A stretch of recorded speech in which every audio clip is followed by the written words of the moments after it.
Most of those resources, I think, are geared for next biennium. The Fire Council is really looking at what new tools and what new approaches can we use to tackle what have been very devastating fire seasons. I had a briefing yesterday. I would say that we are in much better alignment and much better collaborative efforts than we have in past years. There will be some new tools, including some new infrared technology that we haven't had access to in the past. And I think better coordination and alignment amongst our regional partners, including California, Washington, and British Columbia, as well as other states that are part of the EMAC system. What we are going to be proposing to do is provide a briefing for the press, so to walk you through sort of what happens and how decisions are made when we deploy folks, when we deploy the National Guard, is an example of kind of better training this time around. I think we've had several hundred now been through training already, and as opposed to it being, last minute rush, they did it several weeks ago. And so we have National Guard pre-trained essentially. As we bring in more members, they might need a refresher course, but that's all unplugged in and all ready to rock and roll. I think one of the, my lesson in this is all that our firefighting, our collaborative agencies are all at some level pessimistic. But we did have a very good snowfall, a good snow season. To that extent, a lot depends upon what happens in June or July and how much moisture we get that.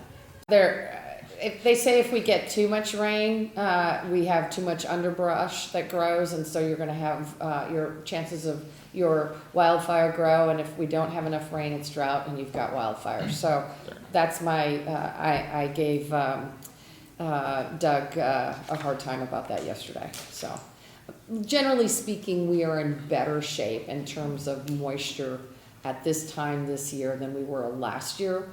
There are a couple communities that are in worse shape, northwest corner of the state, Columbia, Clatsop counties, Tillamook counties. Governor, talking about the cooperation on wildfire, you named the states in British Columbia. Didn't say anything about the feds. How are things going on planning with the feds for wildfire season? So our relationship with our local federal partners, both the BLM and the U.S. Forest Service, has been excellent.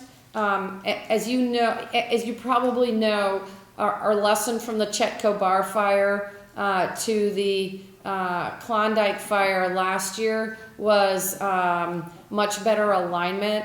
And I think they are aware of my interest and push to increase thinning, harvest, and prescriptive burning. That's going to require those efforts on federal lands. That takes federal resources, and we need more of them, frankly.